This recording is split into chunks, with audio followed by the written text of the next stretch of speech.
I was recovering data from an old hard drive recently, and I stumbled across this corrupted video file. It was just a mundane clip of a family dinner from 20 years ago, but the digital rot had transformed it into something genuinely unsettling. The audio was looping a single laugh into a metallic screech, and the faces were smearing across the screen in these jagged, green-tinted artifacts. It didn't look like a technical failure anymore, it looked like a haunting. And that's when the realization hit me. I wasn't just staring at a computer error, I was looking at the exact same phenomenon a Bronze Age villager was describing when they claimed a house was possessed. We tend to dismiss folklore and superstition as primitive Confucian people scared of the dark because they didn't have science. But if you strip away the mystical language and look at the mechanics, the logic is shockingly modern. The precise rhythmic repetition of an oral chant acts exactly like a checksum to prevent data corruption and transmission. A cultural taboo isn't just a rule, it's a locked file permission to maintain system integrity. A ghost was never really a monster. It was just the most intuitive model for signal persistence, a pattern refusing to degrade even after the hardware acts up. It turns out our ancestors weren't hallucinating. They were drafting the first laws of information theory, using stories as an operating system to manage the one thing we are still terrified of today: the stubbornness of data that refuses to die. That's a fantastic analogy. A corrupted video file as a Bronze Age haunting. It's the perfect way to frame what we're doing today. It just clicked. The feeling was identical.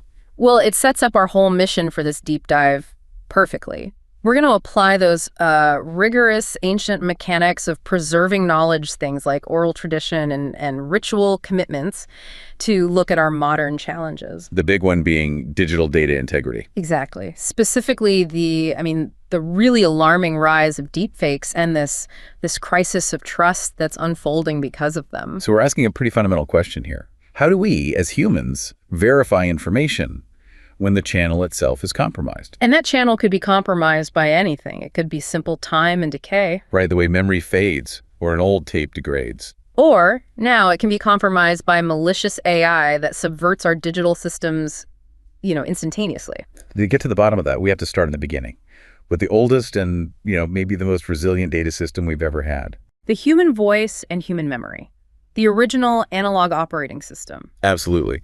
And when you look at the historical record, it's so clear that oral tradition was never just casual storytelling. No, not at all. Yeah. It was a genuinely high-fidelity data protocol. It's what established entire societies, institutions, all long before we had writing, let alone a printing press. And the definition is key here. It's the structured recall and transmission of knowledge across multiple generations. Right. The structure is everything. And we have to remember, even today in the 21st century, with literacy rates being so high, oral tradition is still the dominant way we communicate globally. Especially for all that unwritten cultural knowledge, the stuff that really governs our day-to-day lives. It had to be resilient. Think about it. The information, whether it's your legal code, your history, your sacred texts, it couldn't be backed up on an external device. There was no cloud. No cloud. So these ancient cultures, they had to internalize these incredibly demanding error correction methods. The goal was to ensure the knowledge it stayed accurate, unaltered across centuries. They were essentially building redundancy directly into the human mind. That's a perfect way to put it. So let's start with what some scholars call oral civilizations. You see this very clearly in parts of Africa. Mm-hmm. And in these cultures, the reverence for the spoken word was on a whole other level. It was totally analogous to the reverence that, say, literate societies would attach to a written text. So like the authority of the Magna Carta or the Bible? Exactly that level. And that reverence was absolutely necessary because the stakes were just so incredibly high. The main political, legal, social, religious texts, the very foundations of their social contract, were all transmitted orally. This wasn't just passing along like fun little tidbits. This was the governing information for the entire society. Vital governing information. And what's really fascinating are the social structures they built to enforce that accuracy. You mean like specific jobs for it? Yes, exactly. In many African courts, you had these dedicated roles. You could call them archivists or historians, and their entire job, their whole function, was memorization. Wow.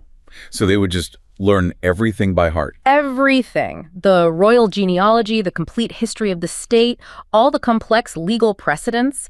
These people were the unwritten constitution. They were living data repositories. The training must have been insane. Oh, incredibly stringent. often years and years of apprenticeship, and their political influence was immense. I mean, if a dispute came up in court over some historical precedent or who should inherit what, their recitation was the final word. it was the ultimate arbiter of truth. A failure to be accurate wasn't just a memory slip. It was a direct threat to the stability of the entire state. It made their role one of the most prestigious and rigorously checked in the society. That is just an incredible cognitive load to place on a few people, though. I mean, it works because of their social standing, but it brings up a question for me. If the whole system is so reliant on human memory, how do you stop an individual's bias or just natural memory drift from corrupting the core data over hundreds of years? That's a great point, and the solution they often came up with was a structure so rigid it could actually defeat individual memory failure. Oh. And for that, if we move over to ancient India, specifically with how they preserved the Vedic texts, like the Agveda, which is from around 1500 BCE, Right. we see error correction taken to a level that is just. It's staggering. For them, it wasn't just about the meaning. They had to ensure the sound and the exact word order were perfectly fixed. What the sound? Because the power of the mantra, its religious efficacy, was believed to live in the exact sonic fidelity of the recitation. The sound weight itself was the magic. So the meaning and the power are literally tied to the physical sound wave. Yeah. Any degradation in that signal it's an existential crisis. Precisely. So to fight this, they developed these really elaborate mnemonic techniques. They're called pathas, or recitation methods. And they acted like these complex, layered checksums for the data. Checksums, like in computing. Exactly like that. It wasn't enough to just recite the text straight through. That's called the padapatha, which is just the continuous flow governed by Sanskrit phonetic rules. They built verification right into the performance itself. Okay, let's break that down. Walk me through these checks. The first one is the padapatha. Yes, the padapatha. This is the critical check for structural integrity. So the reciter would make a conscious pause after every single word. Every word. That would sound so unnatural. It does, and that's the point. It suppresses all the euphonic combinations that naturally happen in Sanskrit when words flow together. And by doing that, it restores each word to its original isolated form. So you're running an integrity check on every single packet of data to make sure no word has been distorted by the words next to it. That's it. Think of it as consciously checking every single character set to make sure no corruption has crept in from the pressure of flowing sound. So they purposefully broke the natural rhythm of the language just to isolate the individual data packets. Yeah. That sounds incredibly tedious, but it's an absolutely brilliant way to detect subtle corruption. It's the ultimate anti-drift mechanism. But they didn't stop there. They went even further to verify the sequence of the words with something called the chromapatha. The step-by-step recitation. Right. And this is the really technical piece. It's genius. So how did that work? How does it check the sequence? Okay, so if the original line of the hymn was a sequence of words, let's say word 1, word 2, word 3, word 4. Okay. The chromapatha recites it as paired sequences. So it would go word 1, word 2, then word 2, word 3, then word 3, word 4, and so on. Ah, I see. It forces the reciter to verify the sequence of every single word pair in the entire text. You have to know the word before and the word after at all times. You must. This method, it's credited to ancient grammarians like Panini, and it was the definitive way to guarantee sequence accuracy and stop phrases from getting accidentally jumbled up over time. So you have triple redundancy.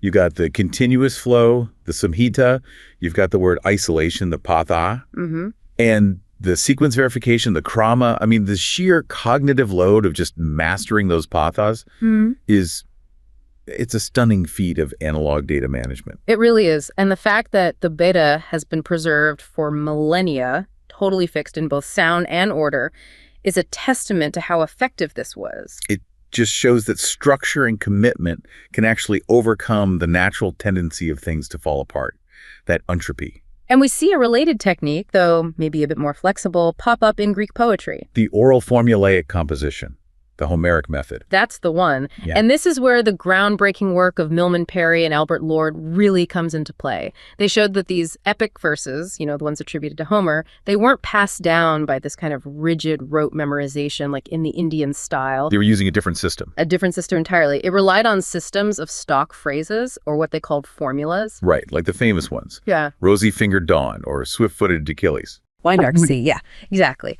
These formulas were modular. They were expressions that were used over and over again under the same metrical conditions. So they fit perfectly into the poetic structure, Oh, yeah. the 6-colon Greek hexameter. Perfectly. And this is what allowed the poet to actually compose while performing. It's called extempore composition. The formulas acted as these ready-made modules that made it possible to construct the narrative in real time. So the phrases weren't just decorative language, they were structural.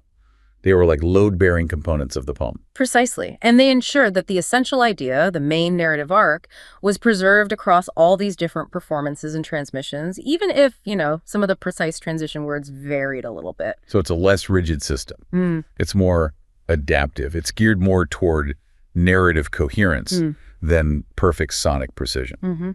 And that idea of flexibility, of being adaptive, that brings us right to how law and knowledge are transmitted in oral cultures. Because law needs to be adaptive, right? It can't be static. Of course. It has to apply to new situations. So in these societies, law isn't written down in some dusty, inaccessible book. It's enshrined in these concise, easily memorable, formulaic proverbs and maxims. So the proverbs aren't just decorating the law. They are the law. They constitute the law, yes. And they provide this foundational wisdom that lets judges extrapolate and make fair decisions in really specific, complex cases. So the core data, the proverb, is simple and super easy to transmit, but the interpretation of it is dynamic. It lets the culture adapt. Exactly. This system allows for modification with each transmission, but without changing the overall meaning, the foundational rule. The governing rules get modified by the collective experience of the community over time, not by some single legislative body. And this idea of an adaptive code is also really powerfully shown in how folklore works as social instruction. Oh, absolutely. Think about Native American storytelling. I mean, sure, it was often entertaining, but its main purpose was to provide practical lessons, morals, survival knowledge that you could apply to immediate problems. It's not history for history's sake. It's instruction. It's instruction. The Inuit example of deterrence is so potent, so instead of just shouting at kids who are wandering too close to dangerous ice or water, which kids will just ignore anyway. Right. The parents use these stories about a sea monster that has a pouch specifically for disobedient children. That's terrifying. And effective. It achieves two things at once. First, it puts the necessary social and emotional pressure on the child to keep them safe. It's a critical, high-stakes safety instruction. But second, it does it without causing any direct embarrassment or social exclusion for that child. It transmits a life-saving lesson inside a compelling, memorable story. It's knowledge transfer and behavior modification all delivered efficiently. And it relies on that emotional punch to make it stick. Yeah. So, okay, in part one, we've established that the analog system's physical persistence, or the survival of the story or the chant, is all tied to these really sophisticated structural integrity checks. But now we have to shift gears a little bit and talk about trust. Because it's one thing to make sure that data hasn't been corrupted. It's a whole other thing to make sure the source isn't lying to you. And that's the pivot. We're shifting from error correction mechanisms, which protect against accidental corruption, to commitment mechanisms, which protect against intentional deception. And this takes us to the great evolutionary dilemma that came about with symbolic communication, with language, or what scholars sometimes call cheap talk. Right. The moment we develop language, I gain the ability to tell you, hey, the blue mushrooms over there are delicious and totally safe, while I privately know that they're poisonous. My internal belief is hidden, and my external expression can be weaponized. And this potential for deception, it dramatically increased the vulnerability of cultural learners to Machiavellian manipulation. It posed this enormous pressure on natural selection.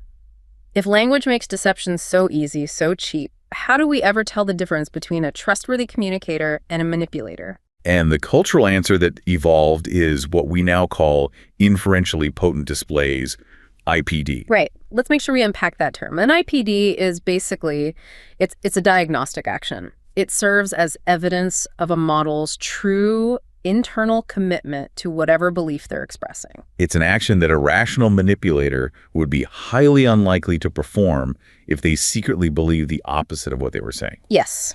And the key differentiator here is the cost factor. The action has to be costly. It has to impose a significant tangible cost on the person performing it.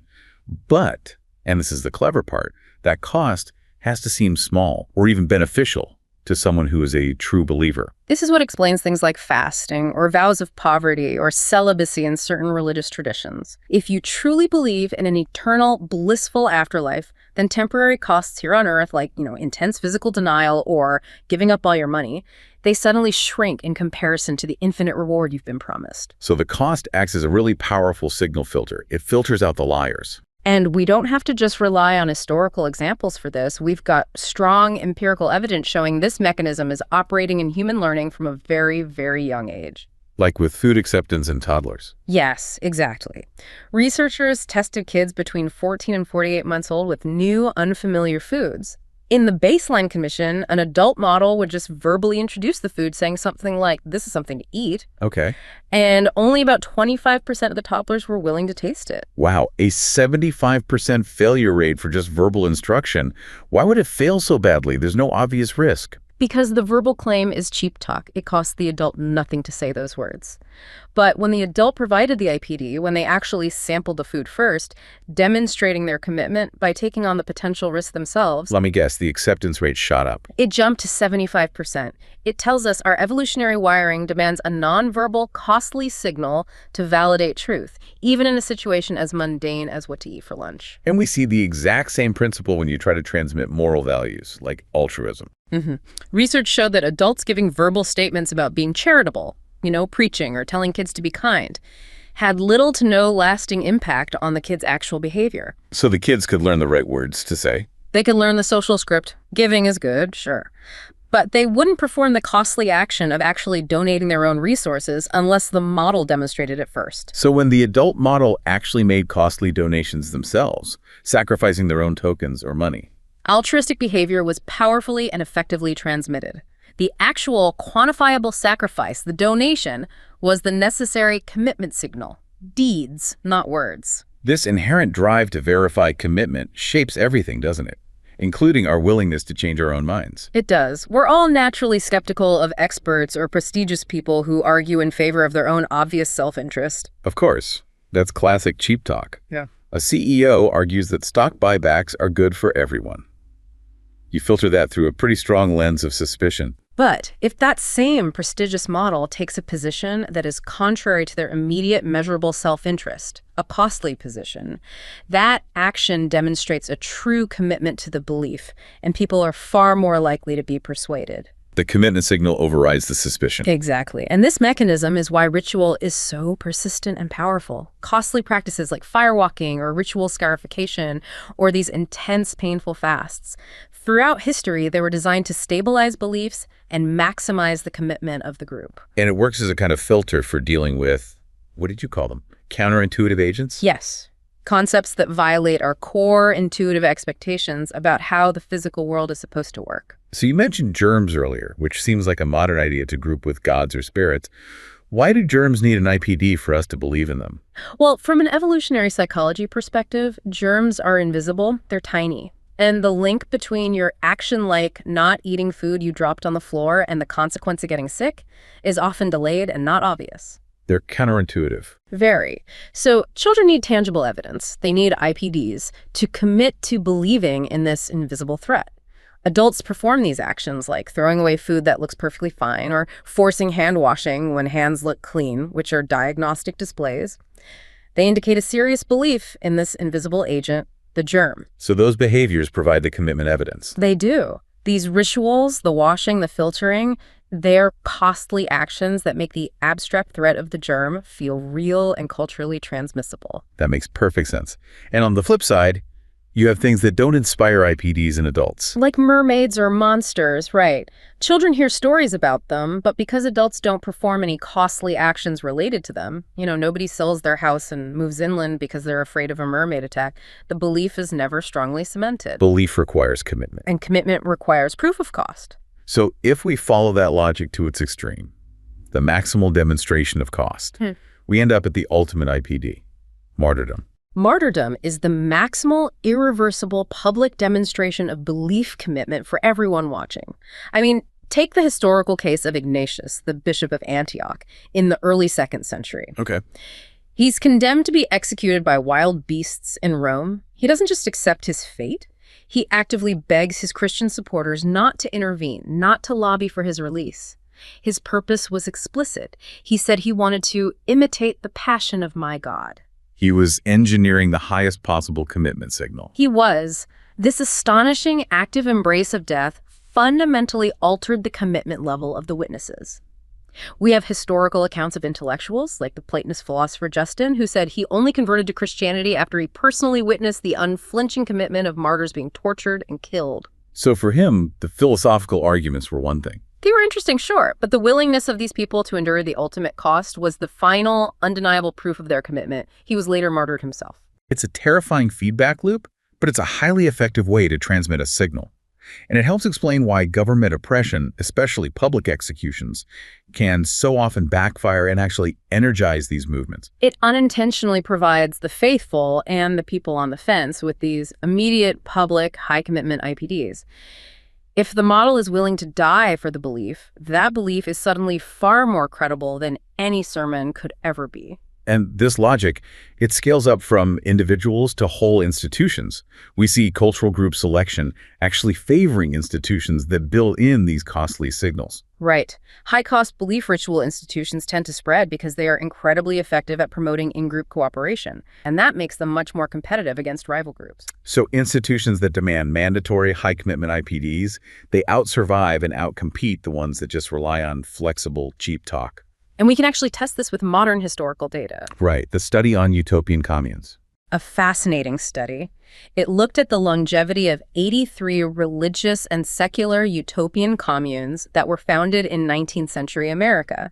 And for the religious communes, the longevity of the community was strongly predicted by the number of costly requirements they imposed on their members. What kind of costs are we talking about here? We're talking about mandatory celibacy, strict dress codes, really high initiation fees, or requirements to pool all of your personal wealth the moment you join. Okay, so serious commitments. Very serious. The researchers found that the communities with more rules that restricted members' freedom or their wealth or their sexual autonomy, they lasted significantly longer. The deeper the commitment they demanded, the longer the group survived. Which implies that these costs were effectively weeding out the free riders, the people who just wanted the benefits of the community without putting in the work or commitment. And crucially, this is the key part.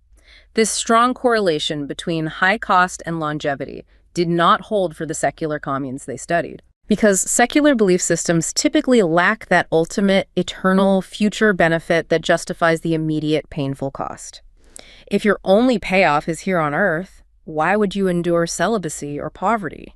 The religious IPD is justified by that infinite future reward, and that cements commitment far more powerfully. It's a powerful validation of the whole IPD mechanism in cultural evolution. Let's look at another concrete example, this one from New Guinea. Right, the Iraqi village. They observed that their neighbors, the forest community, were highly successful.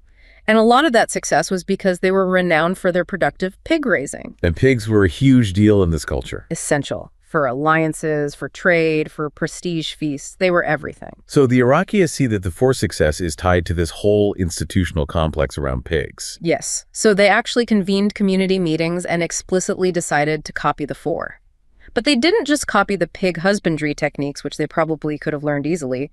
They adopted the entire belief ritual complex. What did that involve? It included mandatory rituals. All the villagers had to sing, dance, and play flutes for their pigs because they believed this ritual actually caused the pigs to grow faster and bigger. The ritual was treated as being as essential as the feeding. Exactly. And they adopted social rules that enforced commitment, like a rule that a pig should never be killed for breaking into someone's garden. Instead, the owner should just repair the fence following the fort procedure. Which protects the pigs as a valuable community resource. It imposes a small cost on the gardener to maintain the health of the collective's main asset. Precisely. They were copying a high-performance system of social rules and commitment rituals because they saw that it demonstrably led to greater group success, more prestige, and stronger alliances. The commitment became the mechanism for success. Which brings us right back to the present. Because this core human vulnerability to cheap talk and our deep-seated reliance on commitment cues to validate truth, that's all still central, even when we're dealing with instantaneous digital deception. This is where we enter the digital haunting we talked about at the start. Part 3. The data corruption, the ghost in the machine, has now been weaponized. The signal persistence is digital, and the deceit is instantaneous and hyper-realistic. Deepfake technology. It's using these sophisticated AI techniques, variational autoencoders, GNs, and it lets basically anyone create synthetic media that manipulate images, video, audio to simulate people doing or saying things that absolutely never happen. And the speed and the fidelity, that's the existential threat. We've seen it used for political manipulation already. There was that fake video of former President Obama swearing at a political rival. And the one of Ukrainian President Zelensky ordering his soldiers to surrender. It was hyper-realistic. The signal looks perfectly real, but the content is 100% fabricated. And this stuff is so effective because it exploits the cognitive shortcuts our brains evolved over millennia to survive in the analog world. Shortcuts that now make us profoundly vulnerable. The first one being the realism heuristic. Right. We have this deep, embedded assumption that highly realistic visual and audio cues have to closely mirror the objective external world. Our ancestors relied on the fact that if something looked and sounded like it was physically present, it was extremely difficult to fake. But deepfakes present those cues perfectly now. So we fall back on that outdated heuristic. And that causes immediate problems for our internal data processing. If your brain treats the synthetic content as real data, it leads directly to information storage and, even more dangerously, the creation of entirely false memories about an event that never even happened. Then you have the problem of fluency and truthiness. Yes. Our brains are designed to favor familiarity. Familiarity makes cognitive processing easier. It creates this sense of flow.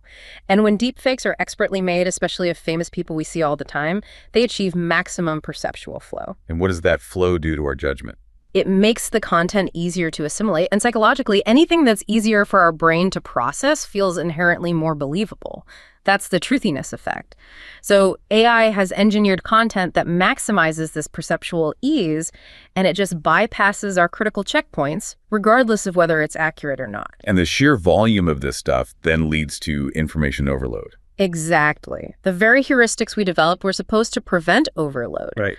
But deepfakes present these complex, highly emotive, overwhelmingly realistic signals, and it forces people into a state of cognitive saturation. It makes them susceptible to just failing to even consider that the content might be manipulated. We just don't have the mental resources to run a chromapatha level of verification on every single video we see. And to make it all worse, we tend to think we're better at spotting them than we really are. The third-person perception bias, it's very strong here.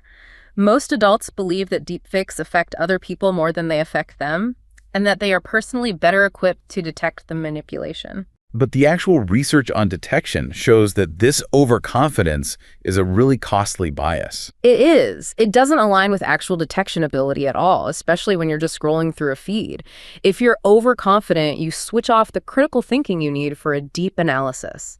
And that mental shutdown makes you highly susceptible. We can actually track how the public is grappling with this by analyzing discussions on public forums. It gives you this fascinating map of how the crisis of trust is evolving over time.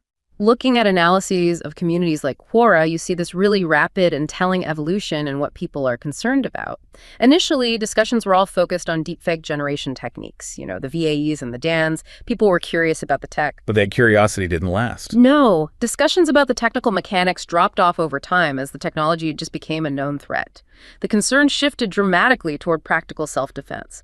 Discussions about detecting deepfake anomalies shot way up. So it's a move from how is this made to the critical personal survival question. How do I spot the lie and protect myself? Exactly. And at the same time, the philosophical anxiety just ramped up. Yeah. The most revealing shift was this huge increase in discussions about ethical reflection and responsible use and threats to information integrity. It highlights this growing public anxiety that cheap talk has now been weaponized at an unbelievable scale. People are worried about non-consensual content, political manipulation. And the erosion of trust in our basic democratic and judicial processes. The deepfake crisis is forcing us to try and create new digital checksums, new digital IPDs to replace the analog structures that AI is so effectively subverting. It's forcing us to redefine what identity and memory even mean in an age where the persistence of a corrupted signal can outlive the original person. The ghost is now just digital residue that refuses to degrade. And while that threat is profound, the technology itself, just like the original power of language, has a dual nature. We're seeing a search for what you could call positive IPDs in the digital world. The analysis you mentioned highlighted beneficial uses, right? Like creating hyper-realistic simulations for high-stakes medical training or for language learning. Or even creating historical reenactments that allow students to really engage with the past in a deep way. A really powerful pro-social example was the use of a deepfake video to revive a victim of the 2018 Parkland school shooting. I remember that. He advocated for gun safety legislation. The emotional weight of seeing the deceased speak it's a high-cost emotional signal. It's intended to drive high-commitment action in the policy world. And this leads to this concept of fake-forward models, which try to encourage desirable behaviors by putting an individual's face onto positive role models. It reframes the technology. So instead of being manipulated by others, you're leveraging the power of this hyper-realistic imagery and self-recognition to boost your own performance and confidence in a positive way. It's an intentional effort to use the tech to reinforce a positive, committed, mental picture of yourself. So as we bring all this together, the core thread that runs through 4,000 years of human history is it's undeniable. We've been locked in this endless evolutionary arms race against information corruption and cheap deception. The meticulous chromapatha recitations in ancient India, the formulaic composition of the Homeric epics, the costly, sometimes painful rituals of committed groups, they were all sophisticated evolutionary defenses. They guaranteed information integrity or they guaranteed commitment, and that ensured the survival of the group. And today, the enemy isn't the noise introduced by a fallible human memory or the time it takes for a story to cross generations. The enemy is instantaneous digital deceit, and it's operating at a scale and a realism that our ancestral brains were never, ever prepared for. The central evolutionary lesson, though, it remains completely untouched. A verbal statement, a philosophical treatise, or a hyper-realistic digital claim is, at its core, insufficient. Humans are cognitively adapted to require action, an inferentially potent display, to validate commitment and establish truth. If we can't verify the source through some other means, we're left to rely on the perceived cost and commitment of the signal itself. Which is why the critical task for us now is developing a robust digital literacy to replace those old analog survival mechanisms. We have to train our minds to critically evaluate media and resist manipulative content, recognizing that in the digital world, seeing is believing is probably the most dangerous heuristic of all. We have to learn to spot the absence of commitment even when the image looks absolutely perfect. The difference between a ghost haunting a home and a corrupted video file looping a metallic screech is purely a matter of the medium. The pattern refuses to die, and our challenge is learning how to manage that persistent signal without losing the ability to trust anything at all.